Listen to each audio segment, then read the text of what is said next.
Live જોડાઈ ગયા છે। સંજય, કેવો પ્રકારનો માહોલ ઇસ્કોન મંદિરમાં અને કેવો શણગાર કરાયો છે?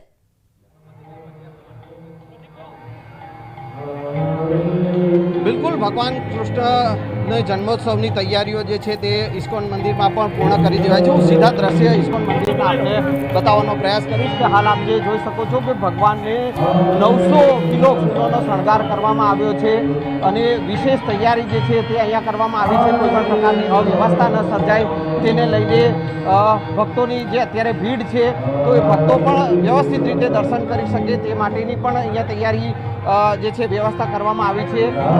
જે શણગાર કરવામાં આવ્યો છે જેમાં દેશ વિદેશથી જે ફૂલો લાવવામાં આવ્યા છે એ ફૂલોનો શણગાર જે કરવામાં આવ્યો છે અને વૃંદાવનથી જે વાઘા મંગાવવામાં આવ્યા છે ને એ વાઘા ભગવાનને પહેરાવવામાં આવ્યા છે। ભક્તો પણ જે ભગવાનને જે છે તે વિશેષ પ્રકારના પ્રસાદનો ભોગ પણ ધરાવવામાં આવ્યો છે। ભક્તો અહીંયા વહેલી સવારથી દર્શન માટે અહીંયા પહોંચ્યા છે। ભક્તો પાસેથી જાણવાનો પ્રયાસ કરીશું કેવો દર્શન માટે આવ્યા છે।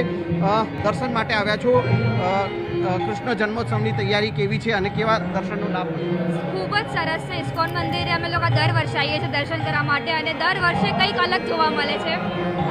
ભગવાનનો શૃંગાર, 56 ભોગ બધું જ બહુ મસ્ત છે। દર વર્ષે અલગ અલગ બહુ સરસ આયોજિત કરે છે। તમે શું કહેશો, ક્યાંથી આવો? અમે આવી રીતે ઘરેથી જ આવીએ છીએ અને દર વર્ષે ઇસ્કોન મંદિરમાં જ આવીએ છીએ કે ખબર પડે કે ઇસ્કોન મંદિર એટલે જ કૃષ્ણ, મતલબ કૃષ્ણનું નામ આવે એટલે ઇસ્કોન મંદિર જ આવે। એટલે હવે હર વર્ષે આવી રીતે ઇસ્કોન મંદિર આવીએ છીએ ભગવાનના દર્શન કરવા। સવારે આવીએ, અત્યારે સવારથી અહીંયા છીએ, અત્યારે સેવા કરીએ છીએ અને રાતે ભગવાનનો અભિષેક થશે ત્યારે બી આવશે। અહીંના વ્યવસ્થાપક છે રામવિલાસ દાસજી જે છે તેઓ આપણી પ્રેમવિલાસ દાસજી આપણી સાથે છે। તેઓ પાસેથી જાણીશું કેવા પ્રકારની તૈયારીઓ જે છે તે ભગવાન કૃષ્ણ જન્મોત્સવને લઈને ઇસ્કોન મંદિરમાં। भगवद गीता में भगवान श्री कृष्ण कहते हैं जन्म कर्म च मे नित्यम एवं यो व्यक्ति तत्वतः त्यक्त्वा देहम पुनर्जन्म नैति मामेति सो अर्जुन।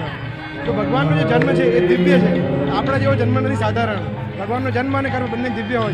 साधारणता આપણે કહીએ જન્માષ્ટમી ભગવાનનો આવિર્ભાવ છે। ભગવાન પ્રકટ અને અપ્રકટ સૂર્યની જેમ થાય, સૂર્ય આવે અને અસ્ત થાય, એવી રીતે ભગવાન બી એમની લીલા સમાપ્ત કરી અને એના નિત્યધામમાં જતા રહે છે।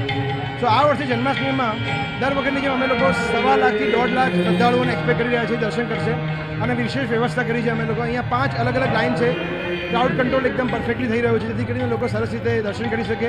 પાર્કિંગની સુવિધા ઉપલબ્ધ છે, 2-3 અલગ અલગ જગ્યાએ પાર્કિંગ વિશાળ રૂપમાં ઉપલબ્ધ છે અને તમે જોશો અહીંયા ભગવાનના જે વસ્ત્ર છે એ વૃંદાવનથી બનાવવામાં આવે છે। 3 મહિના માટે એને તૈયારી થઈ હતી। 50 જેટલા ભક્તો એનો બનાવ્યો છે, એની એટલી તૈયારી થઈ છે અને ભગવાનના જે ફૂલ છે એ બહારથી આવ્યા છે। ઓસ્ટ્રેલિયા, થાઈલેન્ડ, આફ્રિકા, સિંગાપુર આવી જગ્યાએથી અમે વિશેષ કરીને બધા ભગવાન માટે ફૂલો લાવ્યા છે। દર વર્ષે મુખ્યમંત્રી જે છે તે અહીંયા દર્શન માટે આવતા હોય છે।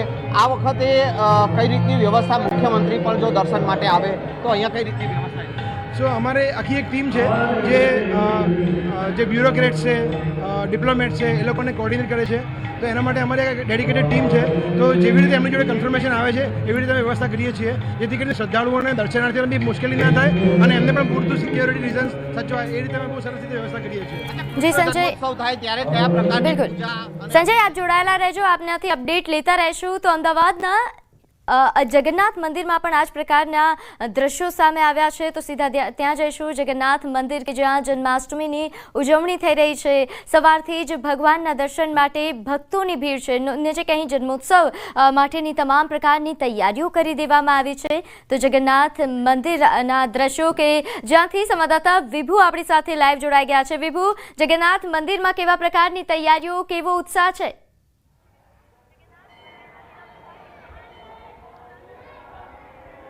આજે જન્માષ્ટમીનો પર્વ અને જન્માષ્ટમીના પર્વની દેશભરમાં ઉજવણી કરવામાં આવતી હોય છે ત્યારે અમે અત્યારે અમદાવાદના જગન્નાથ મંદિર ઉપર ઉપસ્થિત છીએ કે જ્યાં ભગવાન જગન્નાથ, બહેન સુભદ્રાજી અને ભાઈ બલદેવજીની પણ વિશેષ પૂજા અર્ચના છે તે કરવામાં આવે છે। વિશેષ શણગાર છે તે કરવામાં આવ્યો છે। ફૂલોથી આજે આખો મંદિર પરિસર છે તેને શણગાર કરવામાં આવ્યો છે। ભગવાન શ્રી કૃષ્ણનો જ્યારે જન્મોત્સવ ઉજવવામાં આવી રહ્યો છે, રાત્રે 12 કલાકે ઉજવણી છે તે કરવામાં આવશે અને તેની પણ તૈયારીઓ ચાલી રહી છે કે ભગવાનનો જ્યારે જન્મોત્સવ થાય છે ત્યારે ભગવાન કૃષ્ણને કાનાને અભિષેક કરવામાં આવતો હોય છે અને ત્યારબાદ ભગવાનને પારણે ઝુલાવવામાં આવતા હોય છે. ત્યારે પારણું પણ વિશેષ શણગાર કરવામાં આવશે કે જ્યાં ચાંદીનું પારણું હશે, સાથે જ ફૂલોનો શણગાર છે તે કરવામાં આવશે. આજે જે જન્માષ્ટમીનો મહોત્સવ છે અને જન્માષ્ટમીના મહોત્સવમાં પણ વહેલી સવારથી જ ભક્તો પણ દર્શન કરવા આવી રહ્યા છે. વહેલી સવારથી ભક્તો છે તે આજે દરેક મંદિરોમાં છે તે દર્શન કરી અને તેમની શરૂઆત કરતા હોય છે. અત્યારે પણ આપ જોઈ શકો છો કે ભગવાન જગન્નાથજી આવી રહ્યા છે.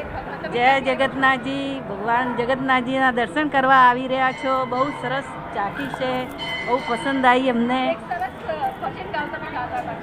મારી હુંડી સ્વીકારો મહારાજ રે શામળા ગીરધારી, મારી હુંડી સાંભળી અને હાથ રે શામળા ગીરધારી, મને તારો એકે આધાર રે શામળા ગીરધારી, મારી હુંડી સ્વીકારો મહારાજ રે શામળા ગીરધારી. ક્યાંથી જી વિભુ.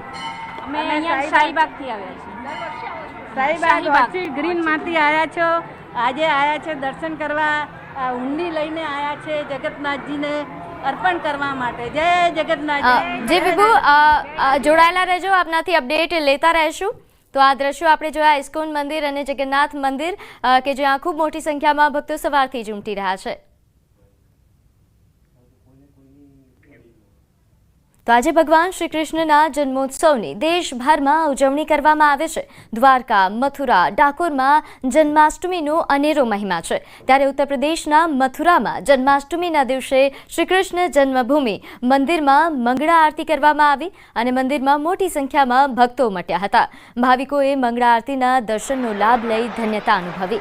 તો મથુરાના દ્રશ્યો કે જ્યાં ખૂબ મોટી સંખ્યામાં ભક્તો ઉમટ્યા છે અને કારણ કે કૃષ્ણ જન્મોત્સવની ભવ્ય ઉજવણી મથુરામાં કરવામાં આવતી હોય છે, ત્યાંથી આ દ્રશ્યો.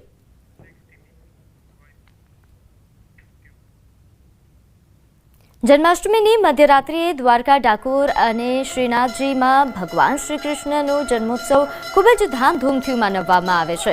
ત્યારે શક્તિપીઠ અંબાજીમાં પણ જન્માષ્ટમીની પૂર્વ રાત્રિએ જ રાત્રિના 12ના ટકોરે ભગવાન શ્રી કૃષ્ણનો જન્મોત્સવ મનાવવામાં આવ્યો હતો, જ્યાં મેઘરાજાએ પણ ભગવાન શ્રી કૃષ્ણના જન્મોત્સવના વધામણા કર્યા. અંબાજી મંદિરમાં આજે રાત્રિના 12 કલાકે ભગવાન શ્રી કૃષ્ણનો જન્મોત્સવ મનાવવામાં આવશે. ચાંદીના પાલનામાં અહીં તેમને ઝુલાવવામાં પણ આવ્યા. આગલા દિવસે જન્મ થાય છે અને બીજે દિવસે મહોત્સવ કરવામાં આવે છે.